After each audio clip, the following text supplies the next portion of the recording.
Just briefly, thank you all for being here today. It's a momentous day for our program. Couldn't be more excited to introduce the 31st head football coach at the University of Wisconsin. Excited for our fan base, excited for our university, but most excited for the players in our program, present and in the future. The future is bright. Thanks for being here. Yeah.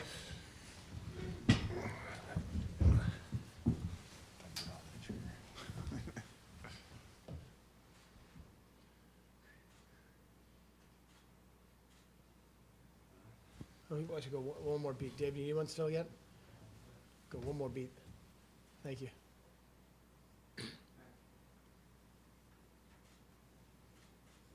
Okay.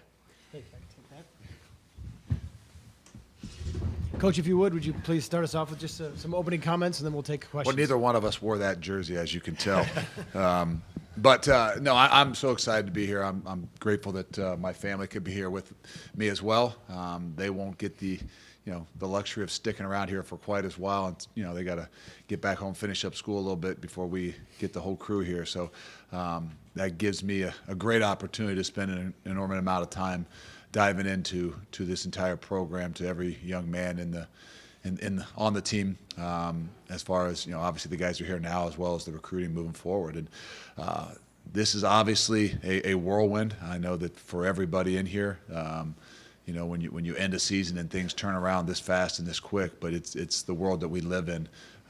It's things that we have to do to be able to maintain our program, our kids, to give them clarity and to move forward. And that's my greatest objective right now. I spent 4 or 5 hours today visiting with as many kids on the team as I could, and that's what I'll continue to do. So got a lot of work to do with doing that, and excited about it. With that, we'll start with questions. Again, please raise your hand and identify yourself with name and affiliation. We'll start with Jeff. Jeff Patricus from Milwaukee Journal-Sentinel. Luke, you mentioned it upstairs, but you're not going to make any outlandish predictions, but you played and coached at a place where expectations are very high. You got Cincinnati to the college football playoff. What's your vision for this program now that you're here, and do you have any idea what work needs to be done on the ground to get it to where you want it to be? No, I don't know. I mean, I know there's always work to be done, and I think that's what excites you about a coach. I mean, you could be at any program, and you're not where you want to be. I mean, there's one program at the end of the year where they want to be, right? And then they got a lot of work to do to be able to repeat to what they're doing. So it's the uniqueness of what it is that we choose to do. So for me, I'll be honest with you. I'll tell you this, and you'll probably hear it for every year at the beginning of the year. We got one objective and one goal, and it's to play for a championship. And I said that when I started at Cincinnati, and that is open-ended, but it gives you a lot of flexibility of things you do. You have an opportunity in this league. If you're playing for a championship, amazing things can happen. And I think you just got to stay focused and know that that's what it's come down to. Hey, Coach. Mike Jocks, NBC 15 Sports in Madison. Welcome to Madison. Thank you. What was that? I don't know if the final straw is the right word, but what was the final thing that brought you here to Madison that said, let's bring the family and move to Madison and do this? You know what? Is there one straw? I don't know that there is. I think that, to be honest with you, from afar, I've always, had a great fondness for the program, the culture, and things like that. Timing has a lot to do with it. I think the changing world of what college is, and to me, what Wisconsin is willing to continue to do, and we've all got to understand and recognize what changes for these young men, and are you willing to take those steps to give them the opportunity to play for championships? And maybe the final straw is a relationship, and I think the relationship that I'm going to have with Mac at finding ways to develop and move this program forward. He knows what it's about. He knows what it's been. I think that's a unique situation for me. I've never had that, and I'm excited for that. Whether that's the final straw, that's one of them. I know, and it's a big deal to me. Or Jim, and then Colton. Hi, Luke. Jim Polzine from the Wisconsin State Journal. Correct me if I'm wrong, but I believe you said upstairs that your wife and you had talked, and there were intriguing spots, right? If they ever became open.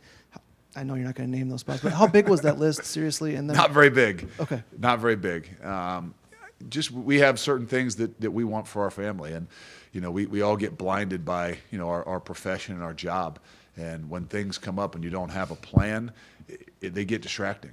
And so the good fortunes that we've had in the last few years to have some success on the field has, made us in the off season kind of get together and sit down and say, okay, now let's before the things ever get hot, let's kind of have a plan in place, and that way you're not grasping at straws every time you have a win and somebody's interested in you.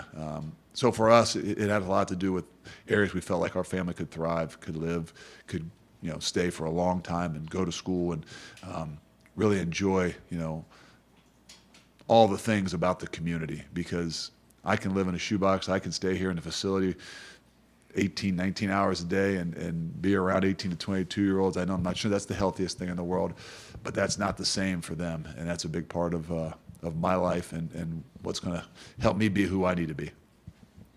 Colton Bartholomew, Wisconsin State Journal.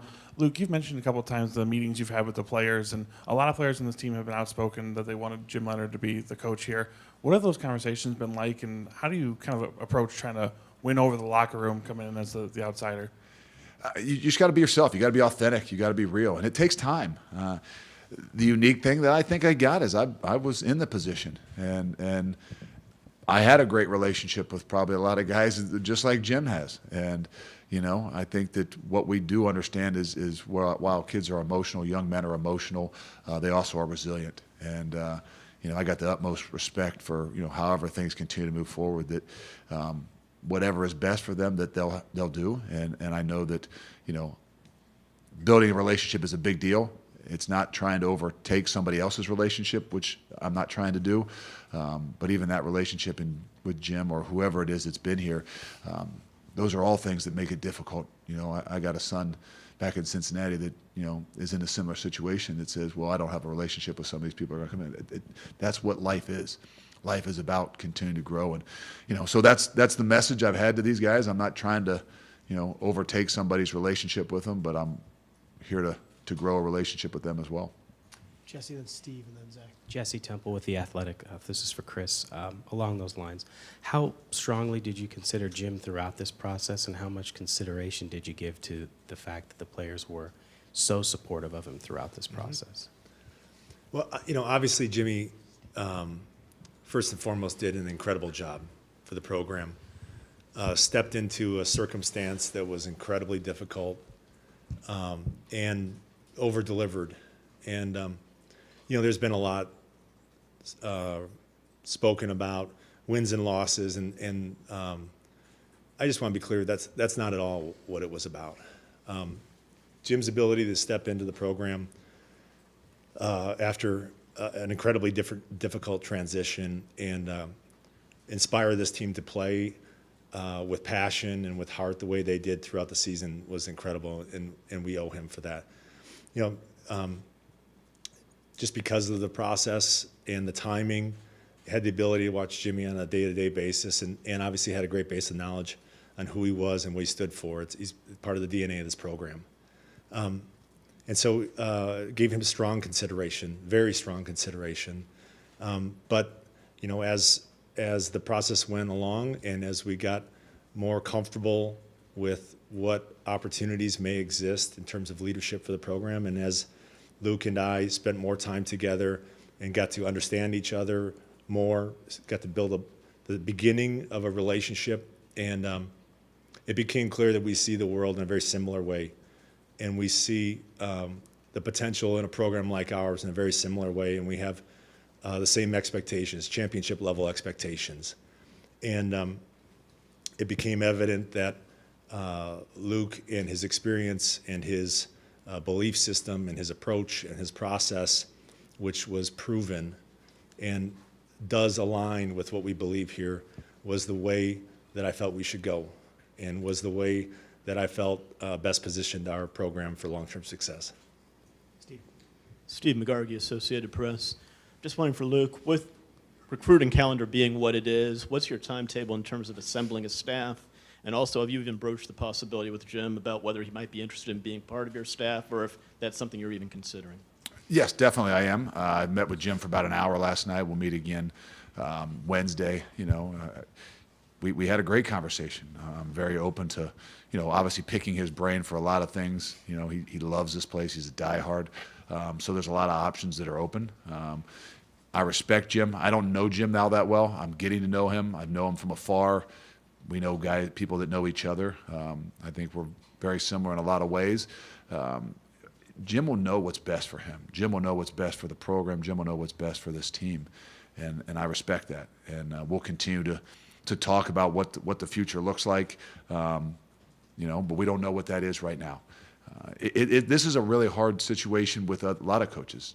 Jim obviously being the one that everybody knows about and talks about. But you walk in that room, and there's a lot of guys that that their lives are going to be turned upside down, and not everybody's going to be here. And I got the same thing back at Cincinnati. I'll go home tonight and have to go in there tomorrow and look at a lot of guys in the face and not be able to tell them what their future looks like because, I don't know. And unfortunately, it's the profession the life that we chose. That's no disrespect to anybody, but I have an obligation to do what's best for this program and this team. And I'm not saying I know exactly what that is as we go, but I know that it's getting the right group of people that are going to be aligned in the right way and focused on doing the things that we need to do. And there'll be a few guys that come back with me right away, but we're going to work this process and find out what's best for this place because there's a lot of deep roots here, and the culture is incredibly strong here from what I know in the last 25 years. Before that, I was paying a lot more attention to wrestling programs and as a younger kid, things like that. So I don't know what programs were like back then. I don't even know if they used the word culture back then. But I don't want to jump, knee-jerk react to a lot of things. There's a process to this that has already begun. Coach, Mark Stewart from the Milwaukee Journal Sentinel. Another recruiting question for you. As you put together your staff, your recruiting staff, what's going to be an ideal size for that? How key is getting that ideal size going to be to what you want to do? And then I guess the other part is there are about 9-10 guys out there who have been committed to Wisconsin Badger football for the last few months. Will those scholarships still be honored? Those guys are our number one priority. It's a short time, and those guys are the ones that's lives are in a little bit of disarray as well. The great thing about the University of Wisconsin is those guys might have been attracted here because of maybe a relationship with a guy, but they're going to be here because of what Wisconsin is, because of the school, because of the athletic program, because of the history. And that's what's really fortunate about walking in here and in a tough situation in 3 weeks that you got to sign, a group of guys. So we're excited about getting on the road to go out and see those guys, to build a relationship. We hope that we can, sustain every single one of those guys, and we're going to continue to push forward. When I come back here tomorrow, there'll be 2 more guys coming right from the recruiting process of what we've done. There's nothing that, to me, it's more important to get, in-house and as soon as possible as what we're going to do in the strength program and what we're going to do in the recruiting program. Because to me, those are 2 of the lifebloods to how we've built things and how I believe the future needs to continue to grow. Hey, Coach. Sam Harrigan with the Badger Herald. As you mentioned, you'll be in kind of a unique role for these next couple of weeks through bowl practices. But if there's one thing that you're trying to preach and establish in these next couple of weeks, what would that be? It's trust, respect, and love. I mean, I know that from visiting with these guys just the last few hours, that's what that locker room was built on. And now you've got a new guy that's walking in that's completely different, and they don't know me. And so there's things that have to be done to build those bonds, and they aren't done overnight. They're done with authenticity. They're done with, repeated actions over time. And if I'm not around and I'm not having an opportunity to be around them while they're practicing in bowl practice, in those situations, I'm losing an opportunity to really help develop that relationship, because how much we can push these guys and how much we can get them to grow has a direct correlation to how good of a relationship we've got with them. Jake, and then we'll go in the back. Jake Kokorowski, Wisconsin State Journal. Luke, with going back to recruiting, and I'm looking at your previous classes at Cincinnati, a lot of Ohio blood in those classes. Are there particular regions or states that you are hoping to dive into now at Wisconsin? And then within that as well, just how, with the recruiting overall, how is it going to change going from maybe a program like Cincinnati and then what you'll be facing here at Wisconsin? Well, they've had a great foundation. I'm not saying that what they've done or how they've recruited. They've had a great foundation. I think for me, the uniqueness of being here is just like we were at the University of Cincinnati. The 300-mile radius, you can do the core and the crux of your program. And that's what I love about this opportunity is within the 300-mile radius, that will be the core to what it is that we do. I have a good grasp on that. I don't, like I said, I've got to learn a lot more about, maybe the 50-mile, the 60-mile, the 100-mile radius.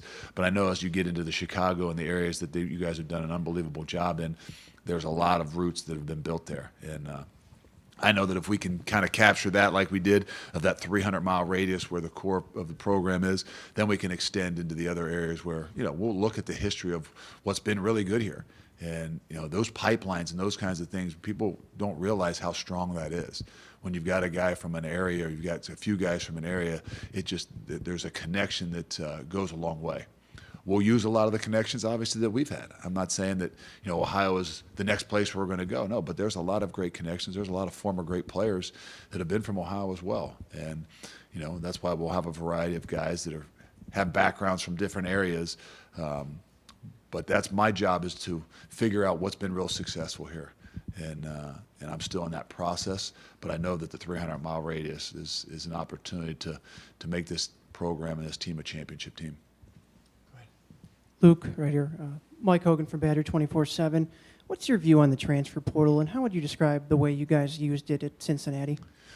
So we did not want to be a transfer team. I do not want to be a transfer team. I'm a high school recruiting guy that says it's about development of young men. We signed 22, 23, 24 guys in the last 3 years at Cincinnati. Now, sometimes people will say, oh, you had this transfer. Yeah, we have had a matrix for transfers. We have had literally a matrix to say they've got to hit these points in these situations and these things, because the last thing I want to do is bring a guy in to our program here in particular that's going to mess with the culture. It's going to mess with the environment. It's going to mess with the relationships and inside a lot of those rooms. I don't know what those are just yet.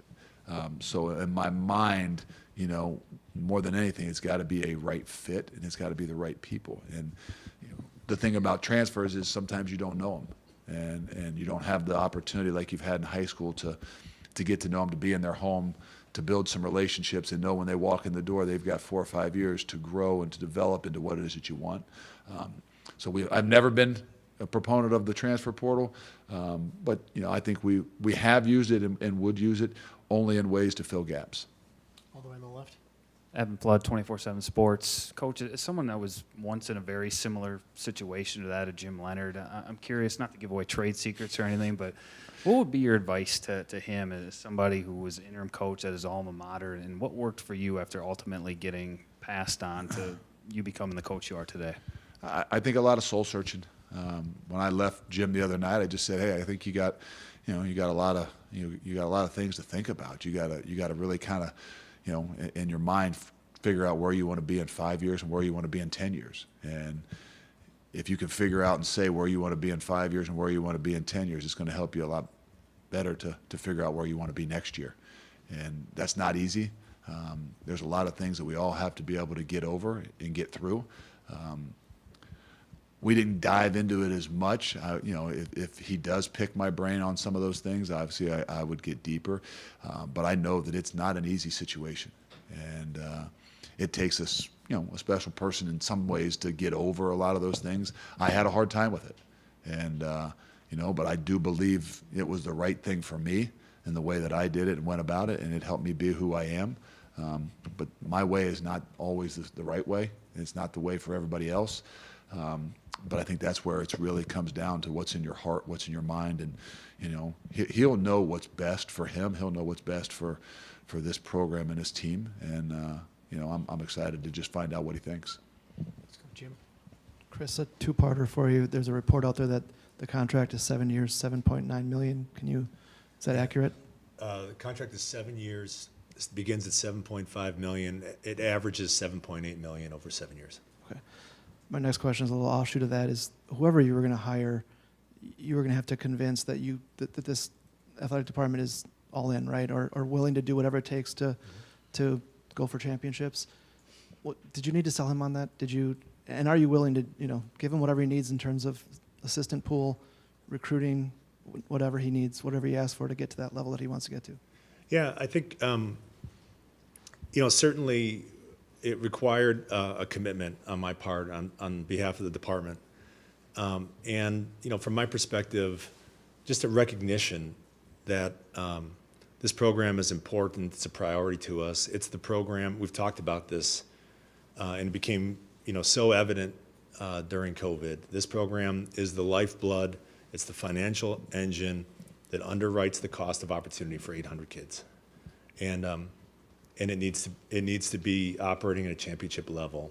And so I think, the most comforting aspect of the conversations that I've had with Luke is about partnership and determining where are the areas in which we need to bring up to speed, improve on both operationally within our football program. Recruiting is one area there, but also in terms of capital projects. It's no secret that we're pursuing, a new indoor practice facility that will be a huge asset to us, to NIL opportunities, and embracing a changing world, and my support of the Varsity Collective. That's 3 areas of countless areas in which we'll partner and work together and make sure that everything we do is living up to the expectation of winning championships in this program. Colton. Luke, Colton Bartholomew, Wisconsin State Journal. Football question for you here. You've had a ton of success, obviously, with the 3-3-5 defense, and Wisconsin's done really well with the 3-4. I know you've got to evaluate the players and what you have when you get to the next season, but do you envision a 3-3-5 here, or kind of where do you want to go with that? I haven't envisioned a whole lot of those things just yet.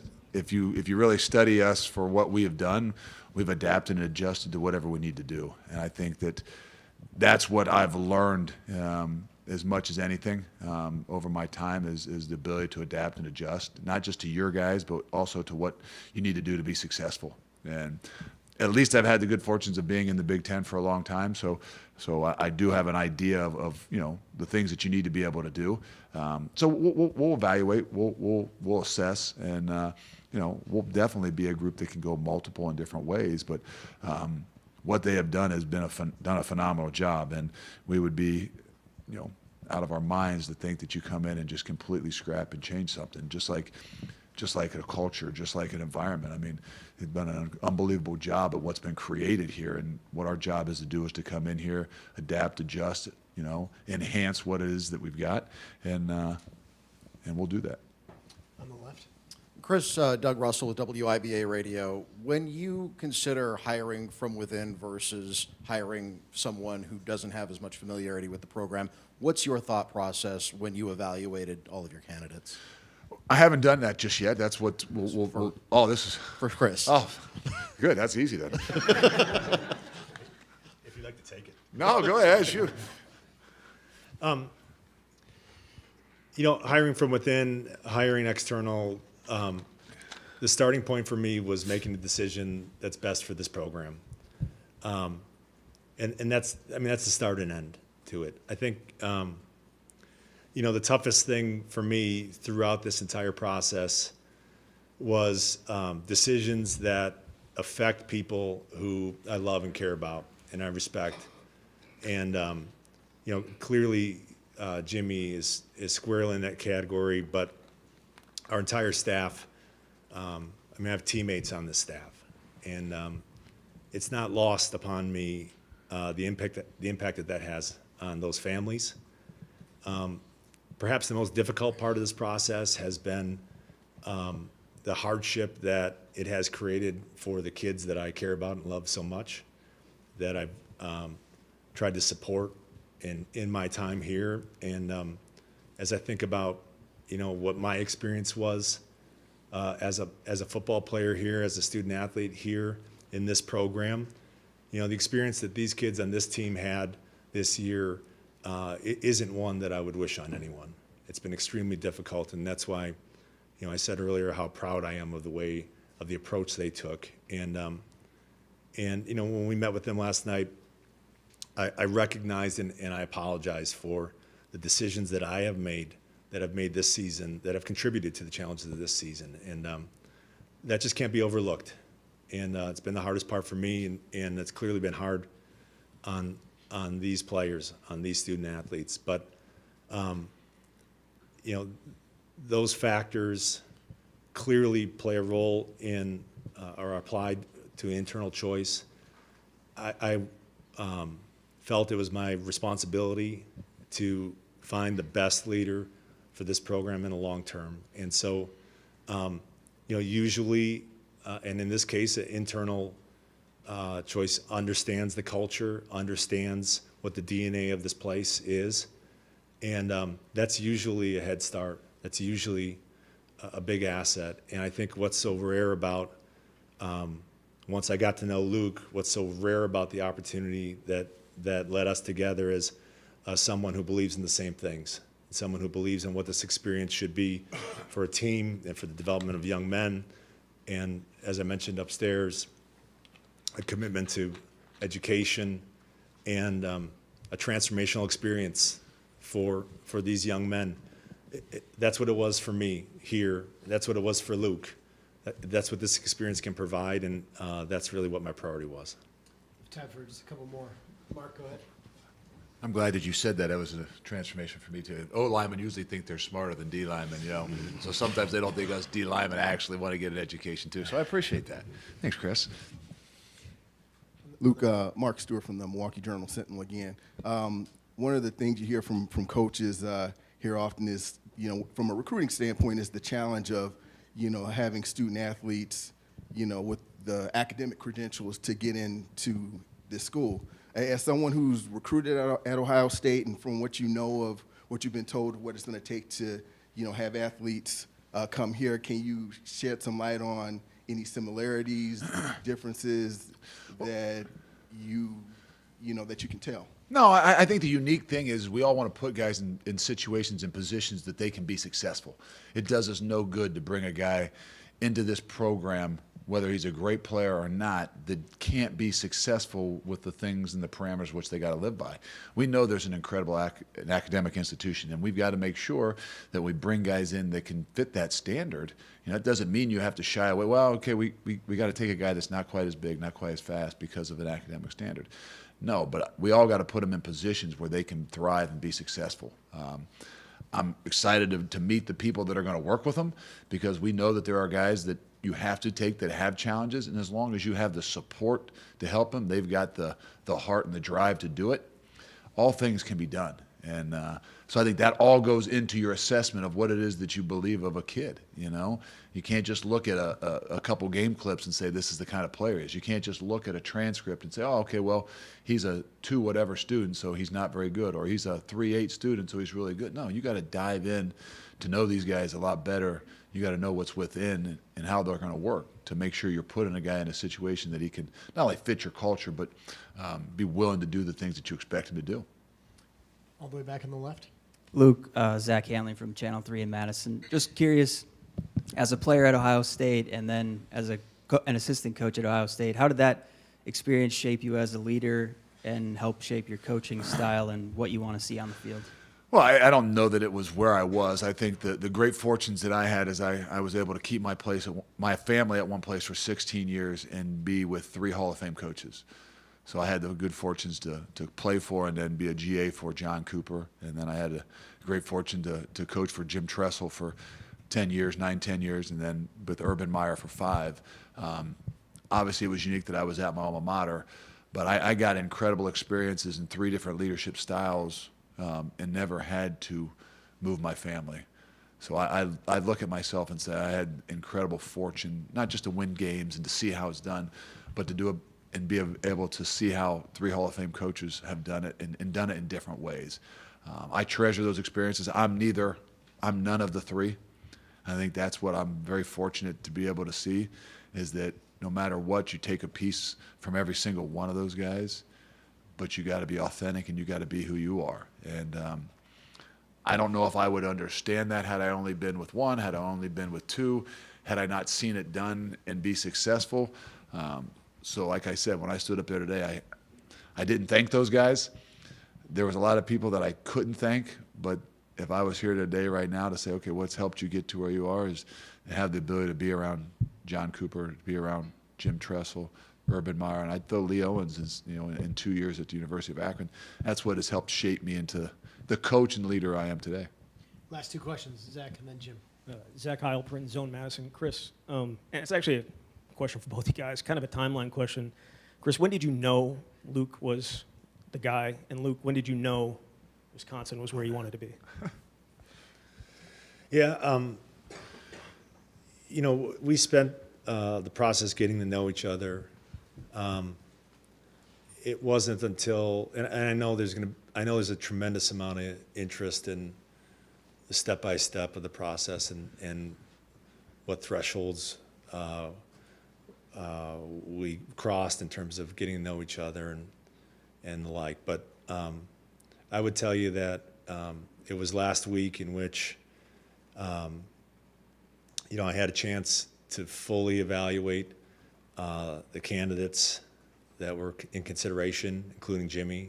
And we sat down with Jimmy Monday afternoon for a few hours and got a sense for what his vision was for this program. And it was after that I was forced with, making a really tough but important decision. And it was at that time that I realized Luke was the guy. It was hard for me. I mean, I knew that there was interest. I'm not a great guy to build relationships with when you're in the midst of, the battle. And so I tried to stay really, really focused and tried not to think about it. And, my wife and I would take those opportunities, maybe an hour here or there. But I couldn't tell you that I really, truly knew exactly what I wanted to do until I could almost finish up what I was doing. And there's not like everybody's like, well, what was the straw and the thing? But it's just a process. And, as I started to even think about it in little snippets, it started to feel better and better and better about what this place is and what it can be. But there's not, I don't know that I could tell you, hey, this was the day I woke up after our last game and I said, this is what we're going to do. But it was that process. It was those little moments. And it probably wasn't truly till the very end that I was like looking at my wife and say, we got to do this. And, so I don't know what the exact time. Final question. Chris, as you mentioned earlier, there's a lot of current players that are hurt and unsure of their future, and the transfer portal is what it is. Do you have any concern that you'll be able to field a competitive team for the bowl game? No, I mean, we're excited about the bowl game, and there's a rich tradition of bowl games here, and we've got a 21-year streak in playing in bowl games here. And, there's a process that our players will go through to become more comfortable with the direction that Coach Fickell will take this program. And, that began last night. That started last night when we addressed them, and then when Coach Fickell was left with the players to talk to them. And I'm confident that we'll have a team who's fired up about the direction of our program. I don't have those kind of concerns. And this will be a valuable experience for all involved, for our players, for our coaches. For a long time we viewed playing in bowl games as a competitive advantage, as an opportunity to further develop our roster and the younger players, and that's how it'll be viewed this year as an incredible opportunity. And I think we'll have plenty of people to take advantage of it.